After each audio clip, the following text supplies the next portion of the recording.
Fidelity ZERO funds are a specific line of mutual funds from Fidelity that launched in 2018 with, as the name suggests, zero fees. Yes, you heard that right. The expense ratio for these funds is 0.00%. Obviously, this means investors get to hold on to more of their returns. So for Fidelity investors looking for the lowest cost access to the stock market, these mutual funds satisfy that goal. Fees are one of the few aspects of investing that investors can control. All else equal, one of the core tenets of the Boglehead philosophy is to minimize fees whenever possible. These Fidelity ZERO funds definitely allow for that and have attracted billions of dollars of assets in just a few years. The point is, the Fidelity index investor now has broad diversified access to the global stock market with zero fees and no minimums. Fidelity currently has 4 ZERO funds, all for stocks. The first is FNILX, the Fidelity ZERO Large Cap Index Fund. This fund captures US large cap stocks via the Fidelity US Large Cap Index, which would be roughly comparable to the famous S&P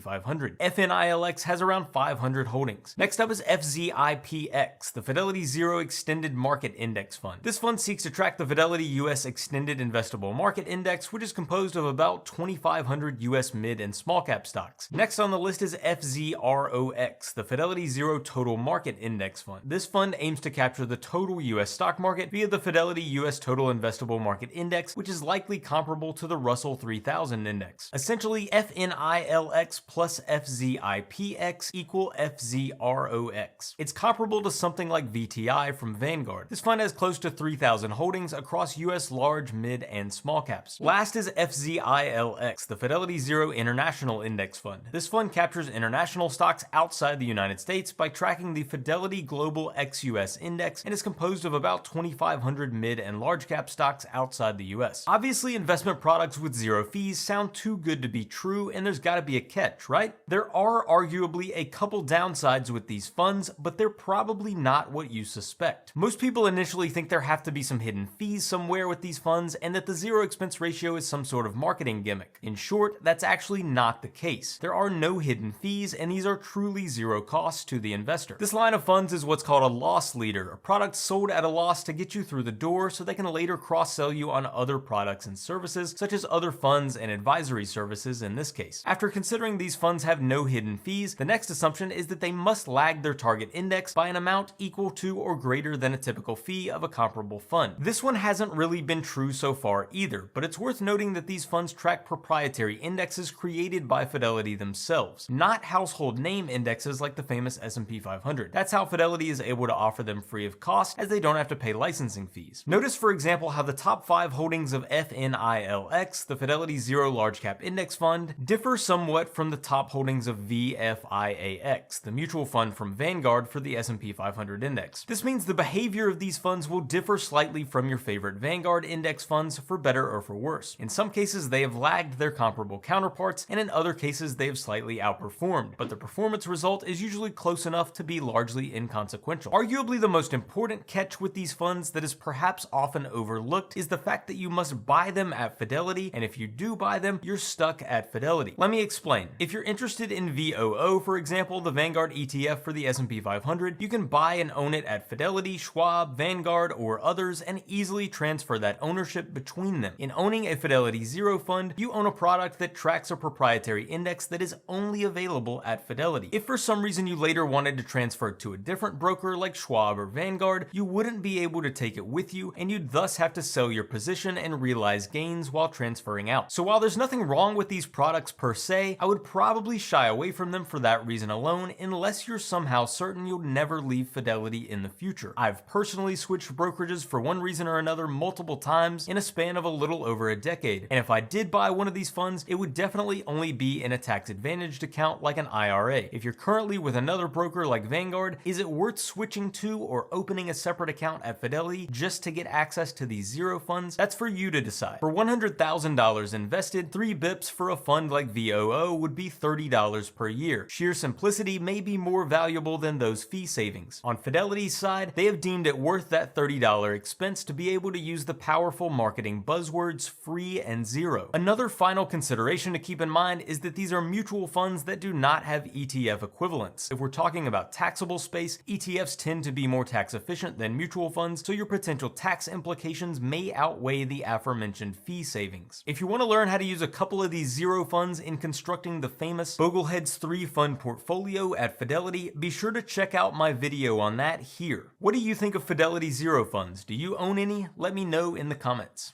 Thanks for watching.